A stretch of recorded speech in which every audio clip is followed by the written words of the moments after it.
हम लोग पिछले अध्याय में अर्थात कल हम लोग पढ़े थे मॉडर्न इंग्लिश के बारे में।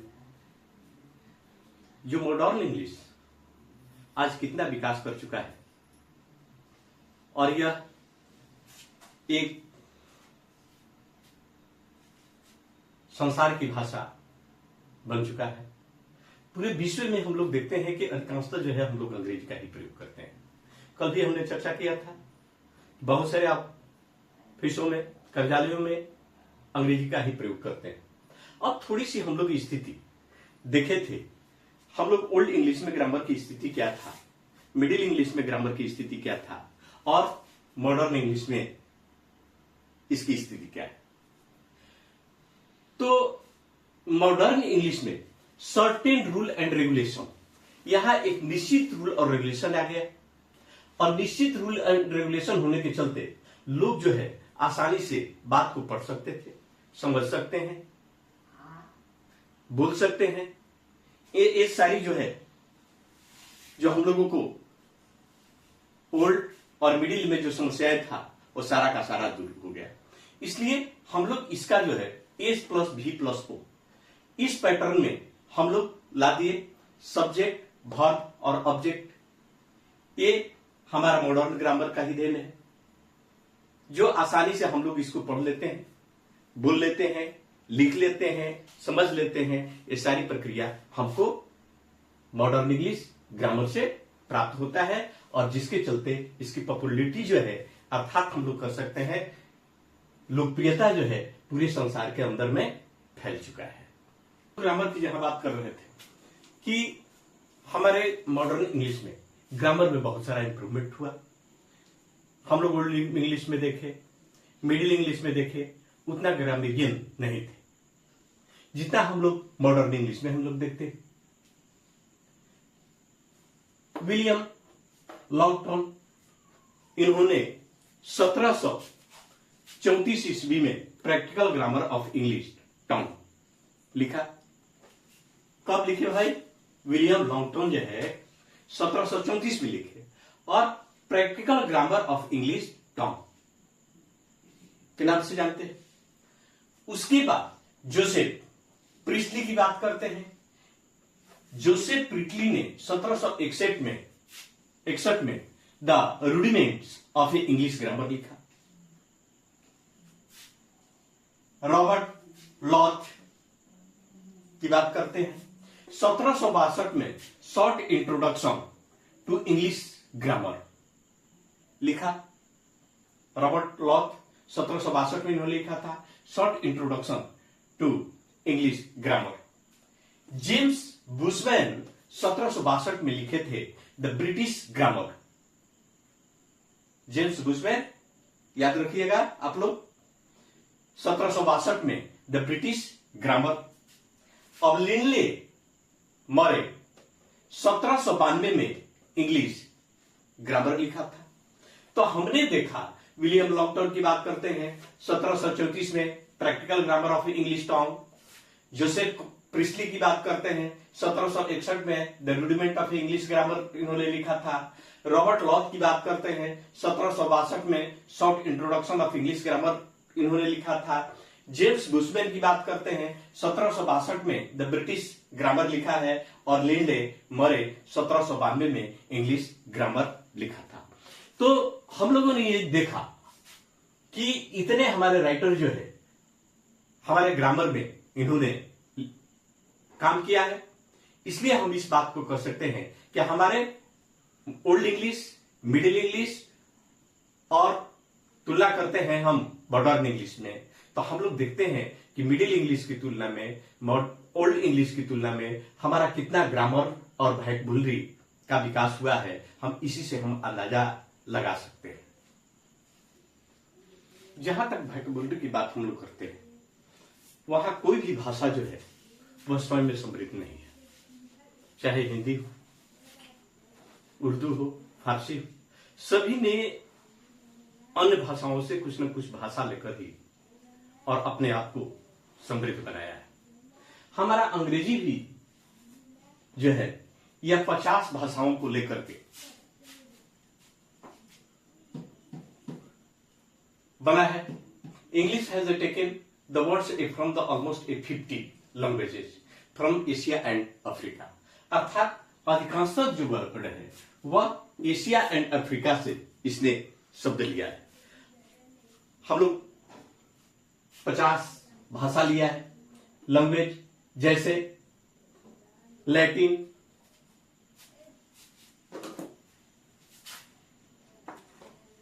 और ग्रीक। लैटिन और ग्रीक से लिया है adept, appropriate, capsule, lunar, vides. French लिया है alloy, battery, chocolate, passport, ticket. Hindi से लिया है गुरु, पंडित, स्क्वायर, साड़ी, ठग। अरबिक से लिया है sultan, sheikh, algebra, hashish. Italian से लिया है balcony, ballot, sonnet, lottery, fuse, macaron. पुर्तगाल से लिया है बुफेलो, ब्रामदा, मार्क, बेलट और पैगोडा। पर्शियन से लिया है बाजार, कारवां, सोफा, दीवान, किस्मत। स्पेनिश से लिया गया है banana, cockroach, guitar, potato, barricade. Dutch से लिया गया है king, shake, landscape, frolic, slim. तुर्की से लिया है कॉफी, किसो, यंग, हॉट, कैप्टन। अफ्रीकन से लिया गया है ट्रेक, एपार्थेड। ये सारी जो भाषाएं जो है हम लोगों ने भिन्न भिन्न कंट्री से हमने देखा, Hindi, Spanish, Dutch, Turkish, Greek, France, ये सारी चीजें है हम लोग ने वोकैबुलरी के रूप में लिया है। इसलिए इस बात को हम लोग कह सकते हैं कि कोई भी भाषा जो है वह स्वयं अपने आप में समृद्ध नहीं रहा है, वह दूसरे कंट्री से या दूसरी भाषाओं से लेकर ही वह एक समृद्ध बना है। इसलिए हम लोग यही कह सकते हैं कि हमारा अंग्रेजी भी ये 50 भाषाओं से लेकर ही समृद्ध बना है। हम लोग कहते हैं कि needs of the grammar and A vocabulary was felt greatly during this period. इस पीरियड में हम लोग यही बात को कह सकते हैं कि ग्रामर और वोकैबुलरी की बहुत आवश्यकता पड़ा। बहुत ये आवश्यकता को ध्यान में रखते हुए इन 1755 अर्थात 1755 में डॉक्टर सैमुअल जॉनसन ने एक बुक निकाला था, और जिस बुक का नाम है एक dictionary of the English languages. जो बुक निकाला था उस बुक का 40,000 वर्ड और मीनिंग उसमें उन्होंने दिया। ये वर्क उन्होंने को कंप्लीट करने में माने 7 इयर्स टू कंप्लीट, और इसको पूरा करने में 7 साल उन्होंने लगाया, और 7 साल में यह जाकर के पूर्ण हो गया। तो इस बात को भी हम लोग समझ गए कि इसमें ओल्ड इंग्लिश से मॉडर्न इंग्लिश से कितना परिवर्तन हुआ। हमने देखा कि किस प्रकार से हमारे मॉडर्न इंग्लिश में ग्रामर में परिवर्तन हुआ, वोकैबुलरी में परिवर्तन हुआ। उसके साथ साथ हम लोग लिटरेरी में यूज करते हैं, जिसको हम लोग साहित्य कहते हैं, साहित्य में भी बहुत बड़ा परिवर्तन हुआ। इसमें बहुत सारे लेखक जो है पोएट, राइटर आए और बहुत सारे लिखे। कुछ हम आपको उदाहरण के रूप में, एग्जाम्पल के रूप में दे रहे हैं। Edmund Spenser. एडमंड स्पेंसर ने फेरी क्वीन लिखा। Christopher Marlowe, Doctor Faustus,